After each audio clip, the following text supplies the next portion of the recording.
Today's reading is Psalm 100, the King James Version. Make a joyful noise unto the Lord, all ye lands.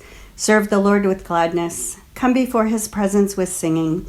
Know ye that the Lord, he is God. It is he that hath made us, and not we ourselves. We are his people, and the sheep of his pasture. Enter into his gates with thanksgiving, and into his courts with praise. Be thankful unto him, and bless his name. For the Lord is good. His mercy is everlasting, and his truth endureth to all generations. I had a hard time over the past few days coming to the realization that the borders between here and Prince Edward Island may not open before my planned vacation the first week of July. Or even if the other borders open, it looks like Prince Edward Island may be slow to welcome foreigners this summer. This was the year that we were going to all be on Prince Edward Island. All of my sons, the wife, the girlfriends, the dogs, and even their dad was going to join us. And I had booked a photographer to do family pictures on the beach. One of my sisters has had some health issues this year, and so this was going to be an especially important time for us to be together.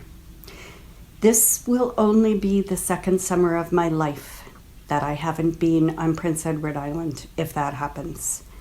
I've talked before in sermons about the fact that joy is quite different from happiness. We read about joy in the Bible rather than happiness. And my understanding is that joy runs much deeper.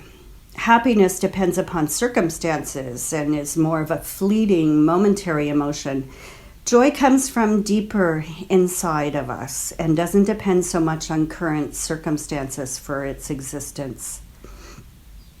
Yesterday, when the sun was out, I took advantage of the beautiful day, and I spent a lot of my time outdoors, delighting in absolutely everything I was experiencing.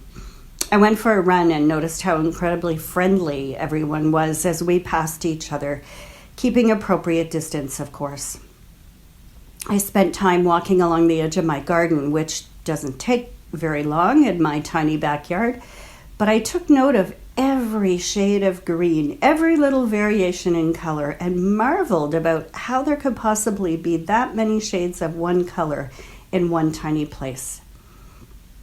I remembered how horribly ugly my yard was once upon a time, and I even delighted in the new fence that was built when the construction next door happened. And I gave myself a little pat on the back for my own little building projects here and there. And so now I feel I'm ready for the next few days, the rainy days, because life always has lots of those sorts of days, doesn't it? And those are the days when it's so important for us to dig a little deeper and to discover the joy that exists deep in our soul. I chose the hymn for us to sing today because I thought we needed something just purely joyful and uplifting. And I think the words, especially in the first verse, are so important for us these days. Melt the clouds of sin and sadness, drive the dark of doubt away. This is a time when we have to work especially hard to dispel the darkness and the grief that can overcome us. In our Wednesday chat sessions, we are trying to share some of that joy with others. So tomorrow, we're going to talk about the books we've been reading the past few weeks. I find myself looking forward to these Wednesday chats, and I have a long list of things I want us to cover, like the operas we're listening to, the plays we're watching, the baking we're doing, all of those things that are filling our days with joy, things that we have probably never had the time to indulge in before.